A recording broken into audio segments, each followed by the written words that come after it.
আসসালামু আলাইকুম। কেমন আছেন আপনারা? আশা করি সবাই ভালো আছেন। আলহামদুলিল্লাহ আমি ভালো আছি। আজকে আমরা মহরমের নবম দিন। মুরব্বীরা বলতো মহরমের নবম দিনে যারা গরু কোরবান করে তারা নবম দিনে খিচুড়ি রান্না করা উচিত। তো আমরা সবসময় নবম দিনে করি, এবারেও নবম দিনে করলাম।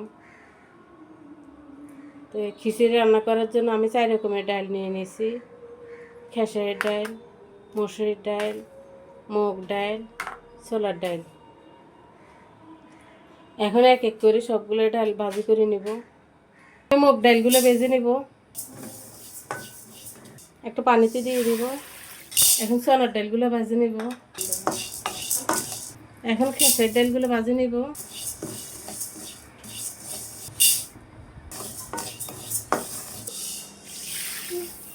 ঠান্ডা পানি দিয়ে ভালো করে ধুয়ে নেব। এখন খিচুড়ি রান্না করার জন্য চুলাতে একটা পাতিল বসাই দিলাম। দিয়ে দিব 2 কেজি গরু মাংস। আমি হাঁস সহ গরু মাংস নিয়ে নিলাম। দিয়ে দিব পেঁয়াজ কুচি, টমেটো কুচি, 8-10টা কাঁচামরিচ, দারচিনি, এলাচ, গোলমরিচ, লবঙ্গ, তেজপাতা, জিরার গুঁড়া, ধনিয়া গুঁড়া, হলুদ, মরিচ, সবগুলো শুকনো উপকরণ দিয়ে দিব একসাথে। এখন দিয়ে দিব একটা রাঁধুনি বিরিয়ানি মশলা প্যাকেট। দিয়ে দেব 1 চামচ আদা বাটা, 1 চামচ রসুন বাটা, ঘি দিয়ে দিব 3 চামচের মতো, দিয়ে দিব টক দই, রাঁধুনি সরিষার তেল দিয়ে দিব।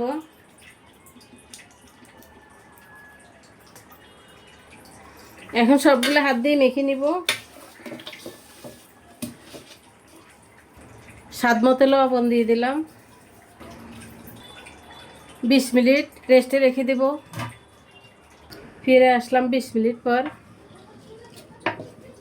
এখন চুলাটা জ্বালাই দেব। মাংসগুলো সিদ্ধ হয়ে গেছে। এখন ধুয়ে রাখা ডালগুলো দিয়ে দেব।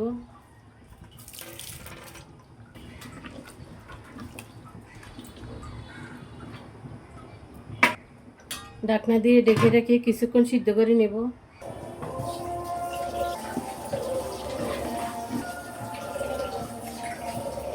এখন গরম পানি দিয়ে দিব।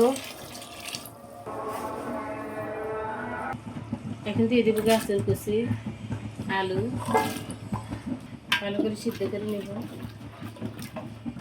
দিয়ে দেব কিশমিশ, আলু বখরা,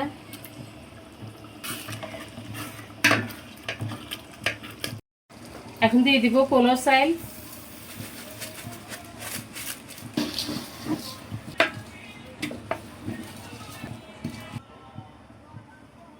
এখন দিয়ে দিব গরম পানি।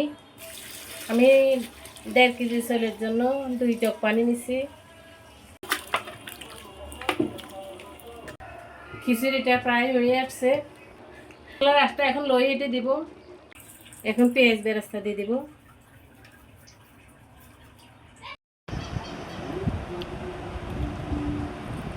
তো কেমন লাগলো ভিডিওটা ভালো লাগলে একটা লাইক কমেন্ট শেয়ার দিবেন। সবাই ভালো থাকবেন, সুস্থ থাকবেন। আল্লাহ হাফেজ।